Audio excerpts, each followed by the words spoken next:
Thomas trundled on. He huffed and puffed as gently as he could.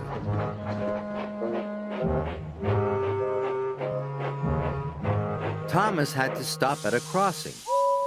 Gordon steamed by. "Fastest and best," he chirped. Gordon looked very happy. Thomas felt very sad. Thomas was approaching a tunnel when he saw Ben. Ben looked unhappy. "What's the matter?" asked Thomas kindly. "I was enjoying myself until I met Diesel," said Ben unhappily. "He told me a monster lives in the tunnel. Now I'm too scared to go through." "I'm sure Diesel can't be right about the monster," Thomas said. "Why don't I go into the tunnel first? Then you can follow me." "Oh dear," thought Duncan. "The bumper track has jiggled the balloon loose. What shall I do?" Then an idea flew into Duncan's funnel. If I jiggled the balloon more, it might float away. Then I could give the twins a ride today and they could have the balloon ride tomorrow. So Duncan began to jiggle backwards and forwards over the bumpy track. So Thomas set off from the castle.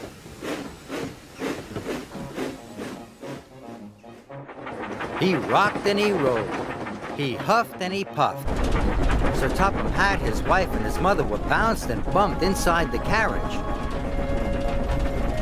Thomas went faster and faster, trying to have another idea. Sir Topham Hatt leaned out of the window. "Enough, Thomas," he boomed. "Stop!" Thomas puffed to a halt. They both watched as Emily cheerfully chuffed past. Her cars were filled with happy bird watchers. "I wish I could go up to Bluff's Cove," Percy puffed. Then Thomas had an idea. Percy liked ideas. "My train is long and heavy," puffed Thomas. "If you take half of my freight cars to the docks before you go to the dairy, I can go and find the Golden Eagle." Percy listened carefully. "Then I will collect the other half of my freight cars, and it will be your turn to go and see the eagle." Percy thought this was a grand idea. Thomas was getting more and more tired. He started to get confused. "Sheep to market, children to the farm, chickens to school," yawned Thomas. When Thomas arrived at the market, he was very confused indeed. "Please unload the sheep," said Thomas. He should have said chickens, but now the sheep were unloaded. "Welcome aboard," he tooted. "I will show you all the wonderful sights of Sodor." Just then, Gordon steamed in. "I should be showing the sights to the important visitors," he sniffed.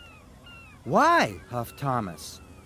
"Because," wheezed Gordon, "I could show them round much more quickly than you.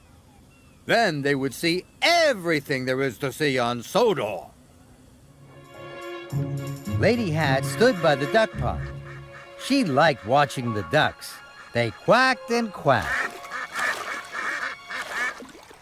But Percy wanted them to be on their way. At last, Lady Hatt was back on board. Next, I'd like to go to the windmill. Percy was very worried. He knew there wasn't time to go to the windmill. But he didn't feel brave enough to tell Lady Hatt. So Percy puffed away. On his way, Freddie met Rusty. There was something long and pointy on his flatbed. It's the tree for the party. "The party's now at the wharf." Rusty was surprised. "I'll take your tree. Will you tell the other engines?" All right, Freddie."